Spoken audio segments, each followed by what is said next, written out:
నమస్తే అమ్మా. నమస్తే అమ్మా జయలక్ష్మి. అమ్మా, హ్మ్. తల్లిదండ్రులు హ్మ్. ఇవాళ రేపు పిల్లలకి ఎక్కువగా ఫెసిలిటీస్ ఇచ్చేయాలి. వాళ్ళు చాలా కంఫర్ట్ జోన్‌లో ఉండాలి. ఎక్కడా కూడా ఇబ్బంది పడకూడదు. వాళ్ళకి నో అనేది ఉందన్న విషయం కూడా తెలియకూడదు అనే రేంజ్‌లో ఆలోచించుకొని పగలు, రాత్రి చాలా కష్టపడుతున్నారు. ఇక్కడ కష్టపడుతున్నారు డబ్బు కోసం. పిల్లలకి కంఫర్ట్స్ ఇవ్వాలనేసి. కానీ వాళ్ళతో టైం స్పెండ్ చేయటంలో మాత్రం పూర్తిగా తగ్గిపోయింది కదా! రెండిటిని బ్యాలెన్స్ చేసుకోలేకపోతున్నారు. ఇలా పరుగులు పెట్టటము కరెక్టేనేమో ఒక్కసారి ఆలోచిస్తే. అందుకని వాళ్ళతో టైం స్పెండ్ చేయలేకపోవటము కరెక్ట్ కాదేమో ఒకసారి ఆలోచిస్తే. ఎలా బ్యాలెన్స్ చేయాలమ్మా? చాలా కష్టమైనటువంటి విషయమే.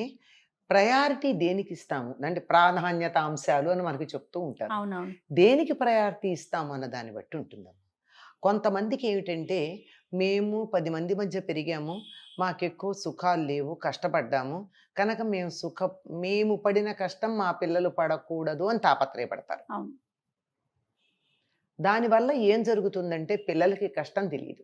అస్సలు. కష్టం తెలియకపోబట్టి తల్లిదండ్రులు కష్టపడుతుంటే కూడా వాళ్ళు కష్టపడుతున్నారని అనుకోరు వాళ్ళు. వీళ్ళింత కష్టపడి వాళ్ళని వీళ్ళ సొంత సుఖాలు త్యాగం చేసి వీళ్ళకి ఏ భోగాలు ఉండవు, అప్పులు చేసి నానా తిప్పలు పడి మ్, ఎక్కువ సమయాన్ని వెచ్చించి త్వరగా వృద్ధాప్యం వచ్చి రోగాల బారిన పడి అప్పుల పాలై, అంటే అందరూ కాదు, ఒక్కొక్కళ్ళది ఒక్కొక్కటి, ఇన్ని రకాలుగా తాపత్రయపడితే వాళ్ళు సుఖపడడానికి అలవాటు పడ్డ వాళ్ళు గనక ఆ సుఖంలో నుంచి కొద్దిగా కూడా ఇవతలికి రారు. కంఫర్ట్ జోన్ అన్నారే, ఆ! అందులో నుంచి they don't deter even a single inch. చాలా మందిని చూస్తున్నాం కదా. పైగా తాము కష్టపడుతూ కూడా పిల్లల్ని, పాపం మా వాడండి అస్సలు సమయానికి 5 నిమిషాలు ఆలస్యం అయితే ఉండలేడండి భోజనానికి, ఈ ఏసీ లేకపోతే పడుకోలేడండి, నేను ఎండలో వరండాలో పడుకోవచ్చు మిట్ట మధ్యాహ్నం, హ్మ్. నా కొడుకు మాత్రం ఏసీ గదిలో పడుకోవాలి. ఈ రకంగా చేయడం అన్నది సరైనటువంటి పద్ధతి కాదు. అంటే ఆ కంఫర్ట్స్‌ని బట్టి ఆలోచించుకోవాలంటారా? ఇచ్చే మనం కంఫర్ట్‌ని బట్టి? అట్లా కాదమ్మా, అమ్మా. వాళ్ళ కష్టం కూడా తెలియాలి. యెస్. నువ్వు ఎంజాయ్ చేసేది నీకు ఇస్తున్నా, నేను అనుమానం ఏం లేదు, ఆ! కానీ నేను కష్టపడుతున్నానన్న సంగతి కూడా వాళ్ళకి తెలియాలి కదా. ఎట్లా అమ్మా? ఏమనుకుంటారు ఇలాంటి పిల్లలు, కన్నావు కదా యెస్. నీ ఏం చేస్తావు. నీ బాధ్యత అని పిల్లలు అనుకుంటారు. తల్లిదండ్రులు కూడా తల్లిదండ్రులు కూడా అలాగే అనుకుంటున్నారు. అనుకుంటారమ్మా. ఆ భావజాలంలో నుంచి తల్లిదండ్రులు బయటపడితే మంచి తరం తయారవుతుంది. వాళ్ళు పిల్లల్ని పాడు చేస్తున్నారు. ఏమైందంటే వాళ్ళు కొద్దిగా కూడా కష్టాన్ని తట్టుకోలేరు. దానివల్ల ఏమవుతుంది, కుండీలో పెంచినటువంటి మొక్కలాగా ఒక్క పూట నీళ్లు పోయకపోతే వాడిపోతారు. చక్కని ఉదాహరణమ్మా. ఉమ్, చాలా చక్కటి ఉదాహరణ అన్నమాట. ఉమ్. అంతే కదా, ఫారం కోళ్ళని ఉంటాయి, అవి కూడా అంతే, అంత పెద్ద కోళ్ల ఫామ్ ఉంది. ఒక్కసారి కరెంటు పోయి ఇంట్లో వాళ్ళు ఏదో కారణంగా పట్టించుకోకపోతే తెల్లారేటప్పటికే పోతాయి. ఒక పూట నీళ్లు పెట్టకపోతే చచ్చిపోతాయి. దాణా వేస్తే గాని తినలేవు, వాటంతట వేరుకోలేవు. అదే నాటుకోళ్ళు ఎంత బాగా పెరుగుతాయి హ్మ్. అవును. కదా. అంచేత పిల్లల్ని కంఫర్ట్ జోన్లో పెంచటం వల్ల వాళ్ళ భవిష్యత్తును పాడు చేస్తున్నాం. మేము చాలా కష్టపడ్డాం. మాకు ఉమ్, అసలు ఇలాంటి అవకాశాలు లేవు. మొదట మీరు చెప్పినట్లుగా. ఉమ్. కానీ మా పిల్లలు కూడా అదే అక్కడి నుంచే ఎందుకు తీసుకురావాలి? వాళ్ళకి కొంచెం కంఫర్ట్స్ ఇవ్వచ్చు కదా! వాళ్ళు ఇంకా కొంచెం ఏంటి, బెటర్‌గా వెళ్తారు కదా! అని ఆలోచించకూడదా? కొంచెం అని అనుకుంటే పర్వాలేదు, ఆ! ఆ! చాలా ఇస్తున్నారు కదా. వాళ్ళకి కంఫర్ట్స్ ఇవ్వటానికి చిన్నప్పుడు కష్టపడ్డ మీరు ఇప్పుడు కూడా ఎందుకు కష్టపడాలి? చిన్నప్పుడు ఎట్లా కష్టపడ్డాం అనుకుంటున్నారు, హ్మ్. ఇప్పుడన్నా మరి సుఖపడాలి ఇది కదా. బాధ్యత కాదా తల్లిదండ్రులుగా? తల్లిదండ్రులుగా వాళ్ళకి కావాల్సినవన్నీ అందించటం బాధ్యతే. కానీ వాళ్ళని వాళ్ళు కొవ్వొత్తిలాగా కరిగించుకుని చేయాల్సిన పని లేదు కదా. పోని కొన్ని సందర్భాల్లో అంతగాను చేయాల్సి ఉంటుంది. ఆ సందర్భంలో నేను నీ కోసం ఇంత చేస్తున్నాను అనే సంగతన్నా వాళ్ళకి తెలియచెప్పాలి కదా. మిగిలిన వాళ్ళు ఇంత, అందరూ ఇలా ఇంతవరకే చేస్తారు, నా కానీ జీతం ఇంత, హ్మ్. నా శక్తి సామర్థ్యాలు ఇంత, హ్మ్. అయినా సరే నేను నీకు ఎక్కువ చేస్తున్నాను, నువ్వు దానికి తగినట్టుగా ప్రవర్తించాలి అనే మాట తెలిసేటట్టుగా ప్రవర్తించాలి. వీళ్ళు నోటితో చెప్తే వినరు, ఎవడు చేయమన్నాడు అని అంటారు. ఆ! ఎవరి కోసం చేస్తున్నారు? ఎవరు పైగా ఎక్కడి చేయమన్నారు? దాకా పెడతారంటే ఎవరు కనమన్నారు అని అంటారు.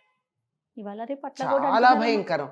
వాళ్ళకి చెప్పాల్సిన విషయం ఏమిటంటే, నా కడుపున పుట్టాలని నువ్వు సెలెక్ట్ చేసుకున్నావు. నువ్వు నా కడుపున పుట్టాలని నేను అనుకోలేదు. ఎప్పుడు కూడా పుట్టబోయే జీవుడు తను పేరెంట్స్‌ని సెలెక్ట్ చేసుకుంటాడు.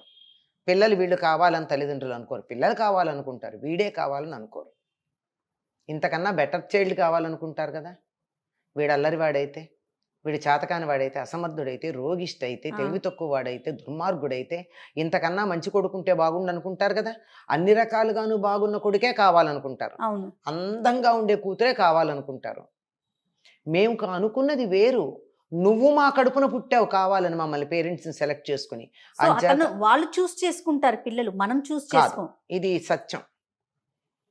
ఇది సత్యం. ఉమ్. జీవుడు తను సెలెక్ట్ చేసుకుంటాడు తను ఎక్కడ పుట్టాలి అనేది. దానికి చాలా కారణాలు ఉంటాయి, చాలా ఫ్యాక్టర్స్ ఉంటాయి. అది వేరే. ఉమ్, ఉమ్. మొత్తానికి అది నువ్వు సెలెక్ట్ చేసుకున్నావు గనక నువ్వు అనుభవించాల్సింది ఇంతే అనే సంగతి వాళ్ళు అడిగితే చెప్పగలిగిన సమర్థత మనకు ఉండాలి. అమ్మా. తర్వాత కొంచెం ఊహ తెలిసాక, ఏ 10 ఏళ్ళు అలా వచ్చాక కుటుంబ పరిస్థితులు వాడికి ఎక్స్ప్లెయిన్ చేయాలి. ఉమ్. నాకింత జీతం వస్తుంది, దీన్ని నా ఆర్థిక స్తోమత ఎంతుంది, మనం ఎలా సర్దుకుందాం, ఏం చెయ్యాలి, దీంతో నలుగురం 5గురం 10 మందం ఎంతమంది ఉంటే అంతమంది, ఇంతమంది ఎలా సర్దుకుందాం అని బాధ్యత వాళ్ళకి చెప్పాలి. అంటే వాళ్ళు చెప్పింది చెప్పినట్టు మనం చేస్తామని కాదు. They should know. ఎస్, తెలిసి ఉండాలి. తెలిసి ఉండాలి. వాళ్ళు కూడా చెప్తారు, అట్లా కాదు ఇట్లా చేస్తే బాగుంటుంది. వాళ్ళ సలహాలు తీసుకుందాం, పాటిస్తామా లేదా తర్వాత మాట. ఉమ్. అప్పుడు వాళ్ళకి ఏమనిపిస్తుంది, ఈ కుటుంబం నడపడంలో ఉన్న సాధక బాధకాలు తెలిసి అందులో భాగస్వామ్యం తమకు కూడా ఉండాలనే ఆలోచన వస్తుంది.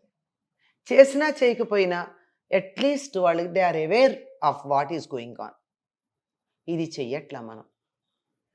అసలు ముందు భార్యాభర్తే కూర్చుని మాట్లాడుకోరు కదా, పిల్లల దాకా ఎందుకు? ఉమ్. ఎవరికి ఇష్టం వచ్చినట్టు వాళ్ళు చేయడం అనేది ఉంది కదా. అవును. అయినా ఇంకొక మాట, ఈ మధ్యనే ఒక ఆర్టికల్ చదివాను నేను. అందులో in India old people die rich article వాళ్ళు చెప్పింది. ఉహుం. బాగా ఉంటుంది డబ్బు, డబ్బు ఉండి చచ్చిపోతున్నారు. ఎందుకంటే ఏదో పెన్షనో మరొకటనో తాపత్రయపడో సేకరించుకునో దాచుకునో ఏదో రకంగా పిల్లలు సెటిల్ అయ్యాక ఇంతకు ముందు పీనాసిగా ఉండి అంతా కూడబెట్టడం అలవాటైన వాళ్ళు అదే అలవాటుతో మరి కాస్త సంపాదించుకుని ఏదో చేస్తారు. అమ్మా. కానీ వాళ్ళు సుఖపడడం అన్నది లేదు. ఉమ్. దానికి కారణం వాళ్ళు రియల్ ఎస్టేట్ మీద ఇన్వెస్ట్ పెట్టడం. చేయటం. కానీ పిల్లలు ఎవ్వరూ కూడా వచ్చి ఇక్కడ ఉన్న ఆస్తుపాస్తులు చూసుకోరు, అక్కర్లేదంటున్నారు వాళ్ళు. ఉమ్. ఒకవేళ ఏ కారణంగానా ఏ రెసెషన్ వచ్చి ఇండియాకు వచ్చినా వాళ్ళు దాన్ని మెయింటైన్ చేయరు. మంగళహారతి పళ్ళెంలో పెట్టి ఇలా ఇస్తే తీసుకుంటారు తప్ప దానికోసం కించిత్తు చెయ్యరు. ఇది వేస్ట్. వాళ్ళ తాపత్రయం వాళ్ళు పడమనండి. తర్వాత ఇమోషనల్ ఇన్వెస్ట్మెంట్ పిల్లల మీద. నా పిల్లలు ఇందాకన్నా అవునవును. అప్పుడు పొందని సుఖాలు ఇప్పుడు పొందాలి అని చెప్పి అంత పెడితే వాళ్ళు always at the receiving end they don't know how to give. They never knew to give. ఎప్పటికీ తెలీదు. షేరింగే లేదు వాళ్ళకి. చివరికి వాళ్ళు వాళ్ళ పిల్లలకు కూడా ఇవ్వరు. వాళ్ళకి అలవాటు అయిపోతుంది సొంత సుఖం చూసుకోవడం. అంచేత అట్లా పెంచకూడదు. ఇమోషనల్ ఇన్వెస్ట్మెంట్ కూడా వాళ్ళ మీద చేయకూడదు. నువ్వు ఉంటే ఎంత, నేను ఉంటాం, నువ్వు లేకపోయినా మేము బతుకుతాం. నువ్వు ఉన్నావా, తల్లిదండ్రుల ప్రేమ నీకు దొరుకుతుంది. లేదా you are devoid of it, మాకేం సంబంధం లేదు, ఉమ్. నువ్వే కోల్పోతున్నావు అన్నట్టుగా ఉండాలి తప్ప ఇమోషనల్ ఇన్వెస్ట్మెంట్ చేయకూడదు. ఓకే. ఆ తర్వాత మనీ కూడా పిల్లల మీద ఇన్వెస్ట్ చేస్తారు. వృద్ధాప్యంలో చూస్తారు, ఇప్పుడు మేము చూస్తే తర్వాత చూస్తారు, ఇలాంటి పిచ్చి ఆలోచనలు పెట్టుకుంటారు. ఈ రోజుల్లో ఎవ్వరు ఎవరిని చూడటం లేదు. చూడాలని అనుకోవడం కూడా తప్పు అసలు. నువ్వు సవ్యంగా ఉండి నీ తల్లిదండ్రులను చూసుకుని ఉంటే తప్పనిసరిగా నిన్ను ఆదర్శంగా తీసుకుని నీ పిల్లలు నిన్ను చూసుకుంటారు. నువ్వు నీ తల్లిదండ్రుల్ని చూడవా, నీ పిల్లలు నిన్ను చూస్తారని వాళ్ళకి బాగా మేపి పెడతావా? ఉమ్. ఎట్లా కుదురుతుంది? వాళ్ళు నువ్వు మేపింది తింటారు కానీ వాళ్ళు నువ్వు నీ తల్లిదండ్రుల్ని చూడలేదు అనే సంగతినే వాళ్ళ బుర్రలో ఉండి పెద్దవాళ్ళని చూడక్కర్లేదు అనుకుంటారు కదా. అవును. అందువల్ల అది కాదు పద్ధతి. ఉమ్. మొత్తం అంతా బాధ్యతలన్నీ కూడా చిన్నతనం నుంచి చెప్పండి. వాళ్ళ నెత్తిన మోపద్దు, ఉమ్. కానీ చెప్పాలి.